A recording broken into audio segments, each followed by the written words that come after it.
Is this thing on? Is this thing on? The biggest risk that I've ever taken wasn't leaving my job. It wasn't moving out of a house that I just bought. It wasn't betting on myself. It was looking back. And the older I get, the more I think we have genuinely misunderstood what it actually looks like to take risks in your life. Because most people and the internet likes to tell us that risk is about jumping forward, doing the next best, biggest thing for yourself. But really, it's sometimes about excavation. It's about taking a step back. Bringing back substance, depth, and character to why we love, share, and buy products. You already know the deal. As someone who genuinely loves all things beauty, wellness, thrift, and vintage fashion, but what? Most importantly, culturally rich experiences. I was craving something that felt like the cross between a Substack article and a traditional YouTube video. So I created it. Welcome back to the Mac Edit. My name is M.A.C. The self-help industry has a blind spot, glaring. It's like that thing on your mirror on your car that says objects in mirror are closer than they appear. The biggest risk and the biggest risk to your future self is closer than you think. Okay? It's closer than you think. Especially at this young, hot, fresh age that I'm at. I think there's so many questions and there's just so much conversation about why we're so obsessed with our best self, our future self. And just because of this defining decade that you're in your 20s, early 30s, like whatever stage of life you're in, I feel like there's always this pressure, of course, to be your next best, biggest, baddest future self, right? Which is all great, well, and wonderful. You know, I love that. But that's a question I've been asking myself is, okay, if I am my future self right now to the previous version of me, what then would I be asking or telling myself now that I'm here? And how can I also use that to form the quote unquote next version of myself in the future? Because why does every productivity system, every video that you click on, start with the next thing? Why does every glow up conversation start with a complete reinvention? We live in a culture, okay, especially online. We live in a very online culture that's obsessed with the updates, the next best thing. But some things you can really only understand through the archives. Everybody wants a new chapter. But nobody wants to read the old one. And this is where the internet and AI come into the picture now. As soon as I said AI, some of you may want to click out, but I want you to stay. Because you know, if you know what you know about the Mac edits, we're going somewhere and we're going to land. We're going to land this plane. But right now we need to fly it. Now, who is AI? What is AI? AI. I feel like da. And it's not Allen Iverson, the legendary basketball player. Let's get everyone on the same level playing field about what AI essentially is. AI is a branch of computer science that focuses on using large data sets and a lot of information to find patterns to complete logical reasoning and help with tasks based on that logical reasoning. Problem solving, understanding language, and that's why you hear language models, language learning models, you know, different models and all the things. But we don't have to get into a technical computer science lesson. But what we do need to learn from AI is, what if the answer isn't building it faster? What if the answer is looking back at what we learned from the rise of the internet? I can only imagine what it was like to be of working age when the internet became extremely prominent, very Y2K, very, you know, in your face. The internet seemed like it was going to be bad. Smartphones, like all of these things seemed like they started to creep up out of nowhere and slowly take over. But it's not that the technology itself was inherently bad. It was the way that humans adopted it. And so if we look back at what the internet taught us, we really need to look at who got left behind. What generations, jobs, gaps did it create? What technological, educational gaps did it create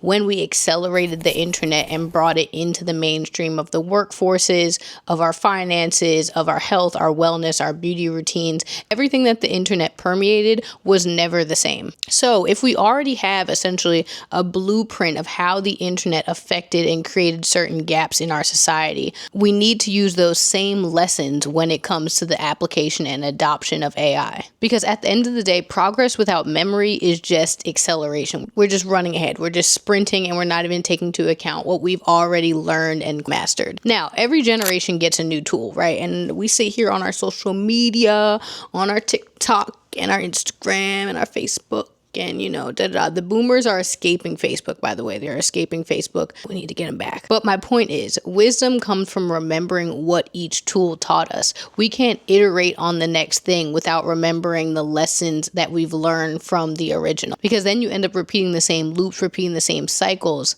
that somebody else already did. And the funny thing is, I learned this lesson in my own life. It doesn't really take ChatGPT, it doesn't take Claude, it doesn't take a Google search for you to understand and have that own history lesson in your own life. I really struggled with wanting to take a risk in my own career over the last couple of years, right? And I think a lot of us struggle with this, especially when you're either a new grad or you're trying to change careers, change paths, or any time in your career, in your life, when you're trying to make a change that feels like it's going to be a risk. It feels like it's going to be a risk to your livelihood, to your education, all of these decisions and where it comes into play. Where it really challenged me was I had to look at myself in the mirror and say, why am I really struggling with even wanting to take the risk to put myself out there, to apply, to go after it, to do this, that, and the third in the first place? And really, I was shocked at the answer that came up for me. Shocked, gobsmacked. I really had to face the fact that the reason that I didn't want to take a risk, the reason I didn't want to start applying for jobs, the reason that I was just scared, shooketh, if you will, uncomfortable, was because I didn't feel worthy of taking that next step. But your history does not have to define you. Lock his ass up! Lock his ass up! You're going to jail! You're going to jail!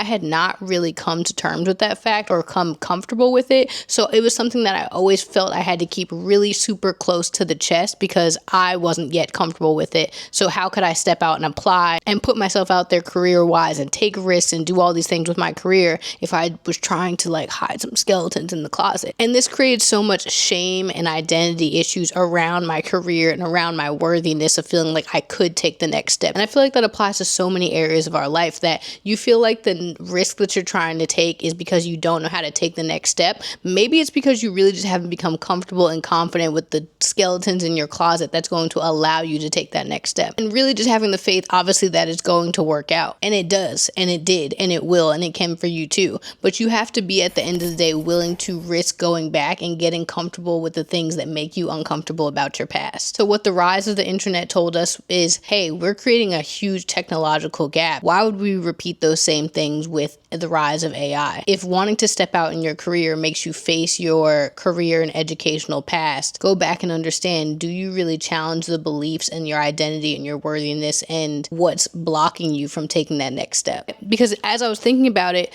I wasn't afraid of the new job. I was afraid that the old stories that I was telling myself might have been true. And at the end of the day, history leaves clues. It leaves little nuggets. It leaves little things for us to go back and to look at. It leaves proof. Everybody wants certainty, but the evidence is already there. The evidence is already there. Sometimes all you have to do is look at the evidence of your own life and the evidence of things that are happening around you to realize, hey, the proof is literally in the pudding. And really one of the best examples is my good old New York Knicks. I know I've basically been in my weekly check-ins like the ESPN YouTube homepage because I've just been keeping you guys updated on the New York Knicks in the finals.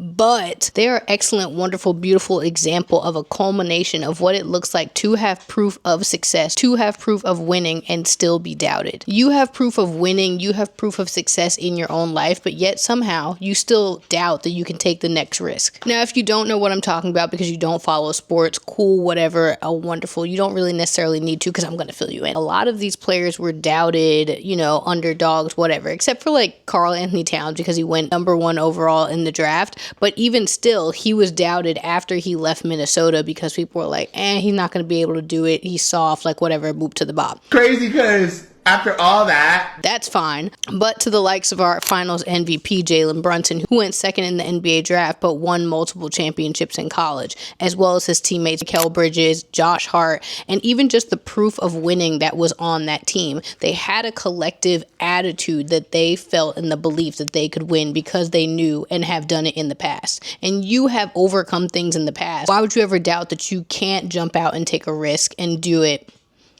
in the future? We spend so much time chasing potential, manifesting a new life, and boop to the bop. but we ignore the evidence that's right in front of us. It's kind of crazy to me. History isn't a limitation, it's data. It's already proof of what we've seen. Those of us who choose to ignore it are missing out on a huge opportunity to be one step ahead of the game. And this is so true when it comes to beauty and style. We know beauty trends, style trends, what goes around comes around, back around, and all around. But when it comes to you personally, have you been able to challenge why you're afraid to take a risk with your hair, with your clothes, with your style, whatever it is? It doesn't have to be that you're taking a big, bold, like big chop kind of risk, but have you really sat back and examined, why don't you like wearing your natural hair? Why don't you like wearing color? Why don't you like doing certain things that you just hold as truth, but they may not be all that true to you anymore? I remember having relaxed hair for more years in my childhood than having natural hair. Like, I had a just for me perm. Before, it was like the braids with the beads on the end. That was cute. That was tea. But then through like most of my adolescence and in high school and even like early college, I still had a relaxer in my hair. Then of course, when your frontal lobes start to form a little bit, you start asking yourself, wait, why do I have this relaxer in my hair? And of course, there was like a recycle of a natural hair movement, but it really got me thinking, and this isn't even being the natural hair police, but why do I not want to quote unquote risk or don't feel comfortable wearing my natural hair? Because of why? Is it because I don't feel comfortable styling it? Is it because I don't want to be seen? Like, what is the real true reason here? And yes, it is that deep. On the Mac Edit, it is that deep. Because at the end of the day, even when it comes to your style, when it comes to your hair, when it comes to your beauty, acceptance often arrives before the confidence. So I didn't become confident in my natural hair before I was able to accept the fact that, hey, this is the hair that grows out of my head. One of the comments that makes my eyes roll back in my head is when someone says like, oh, what are you going to do with your hair? And it's like the hair that's growing out of my head. I think that's always such a backhanded question to get, especially as a Black woman, because you wouldn't really ask that to anyone else. This is the hair that grows out of my head, so I'm going to wear it out. Like, what do you mean? I didn't hear that. So even if that's not the style you choose to wear your hair in all the time, you have to have a level of acceptance with the things that have to do with you. And if you don't like it, you have the freedom to change it. You know, if you like it, I love it. We're not harming anybody. But at the end of the day, sometimes confidence isn't all about just self-expression. It's actually self-acceptance. Some of the most confident people and the people that are willing to take risks with their hair, with their makeup, with their fashion, and just like try and do different things or find their style doing different things is because they're accepting of themselves and because they're not trying to be somebody else. And I found that some of the riskiest things I have done, when I go back and I excavate and I dig up and I probe and I really get to that level of self-acceptance on certain things, it makes room for the thing or the next step that I was dreading. And suddenly you care a lot less. And not even that you don't care, it's that you don't have the same end all be all type of investment attitude in the next step, because you know your foundation is more solid. If you do something with your hair and you don't like it, it's not the end all be all, because you know at the end of the day, girl, I'm beautiful, okay? I love myself, period. We can just do something with this hair, we can fix it, we can figure it out. But also when you get to those questions of self-acceptance and like figuring all of that out, you ask, did I inherit these ideas? Where did they come from and why? And I talked a little bit about motherhood in a previous video, but I think for me, this is one of, if not the riskiest things that I have done in my life. If you know, you know that you know that you know. Because before I could answer if I wanted to be a mother in a traditional or even physical sense, I had to understand, what did motherhood mean to me? Now, as someone who's adopted, that's a very complicated, it's a very loaded question. So I had to go do some digging. And that meant reaching out to family members who I had never spoken to before. That meant grieving relationships that I never had. That meant addressing hurt and pain that was currently being caused. That meant letting go and setting boundaries with people who may or may not be around in the future. The riskiest thing that I have done in my life has truly always surrounded and gone back to addressing the past to make room for a more whole heart for the future. And it really can help you unearth, did you inherit some of these beliefs, or are you carrying things that you're still not meant to carry? Inherited beliefs aren't bad, they're just unfinished questions, because you have to evaluate if they still fit into your life. Now, this could be literally and figuratively, but literally, there's been a lot of conversations conversation on religious deconstruction. And this could be any faith that you believe in. But at the end of the day, the concept of religious deconstruction is being able to stand on business and look back at the inherited beliefs or the things you currently hold as a belief system for yourself. Especially in the Christian community, the girls hear deconstruction, they're like, oh, you're going to hell. But that is not necessarily true. Now, what you choose to do with that deconstruction, that's between you and your God, right? As for me and mine, the real question, especially as you form your own relationship and faith and spiritual development, the question becomes, what happens if I examine this? Will it disappear or will it get stronger? Because at the end of the day, if a belief cannot survive an examination, it was never a faith. It was never a spiritual basis. It was never really a conviction of your own. It was just compliance. And even if you didn't grow up in a very religious, spiritual, whatever the case may be kind of household, or you carry a faith or religious ideals in your own life right now, deconstruction isn't inherently bad. It's really just pulling apart the layers and really understanding deeper, what do you believe and why? And again, two things can come out of this. Either it falls apart and you realize, dang, I never really stood on business on that in the first place, or it gets stronger and you're able to answer to the questions of why do you believe what you believe, and you can be confident in it. Whatever your religious beliefs or spiritual beliefs are, deconstruction is not inherently bad, and that is going to ruffle some feathers. Some people are going to unsubscribe, click out, but hear me when I say it can be a signal to you that you're trying to get stronger in your faith, not necessarily just dismantle it, poof, and goodbye. You can't rely on grandma's prayers forever. Sometimes you got to pray your own. Going by the church. So when you coming? We just passed by one. Hallelujah. St. Philip and them. Hail Mary, full of grace, and all you people. God bless you. All you little Catholic people. Hello. And you have to be convinced and convicted in your own prayers. And this is where it all comes to a head, because at the very end of the day, I truly believe the biggest risk that you can take in your life and the biggest risk that I've taken in my life all come back to looking at the history. Rise of the internet teaches us how we need to better move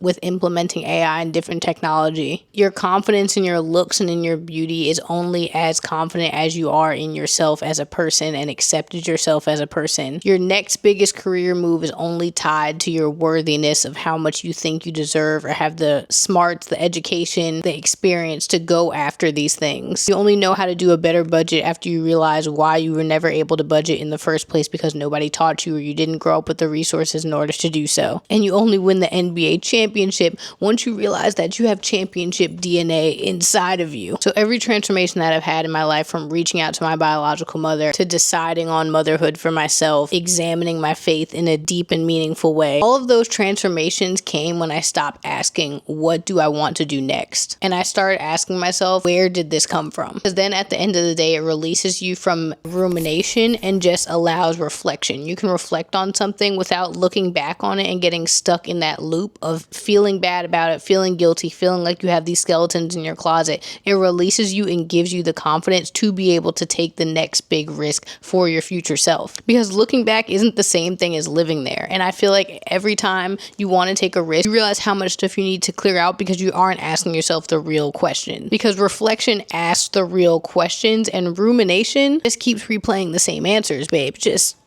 It's over and over again. And trust me, I've been there. Those are the things that keep you up at night, that make you lose sleep, and it stops you from ultimately even clicking apply on LinkedIn. It stops you from sending that message to someone you like. It stops you from reaching out to get counseling. It stops you from going to church. It stops you from breaking those generational curses or holding on to those narratives that your family has held on to forever. Because maybe, just maybe, the biggest risk to your future self is not doing the work to investigate your past self. Because eventually the things that we avoid become the ceiling, like not even a glass ceiling, a hard concrete ceiling for the amount of growth that we have to go in our next chapter. And not because they define us, but because they've shaped us and they quietly steer us even if we haven't addressed them. A drop of water, like a little sprinkle, creates a huge ripple in a pond, but in an ocean, it barely moves. It's unbothered, it's undisturbed. And I like to think of risk as working the same way now. Because the more history you understand about yourself, about the world around you, about everything, the more lessons you've collected, the more wisdom you have, the more peace you've made with your own story. The larger your ocean becomes, it just starts to like,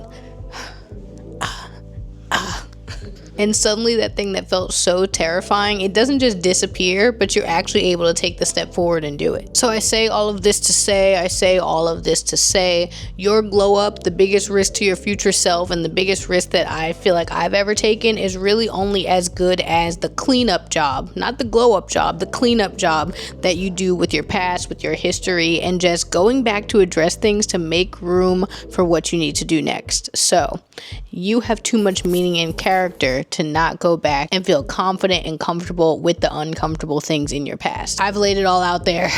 You know what there is to know. And if you've stayed this long, I appreciate you. XOXO. I love you so much. Catch you on the next Mac Edit. Bye.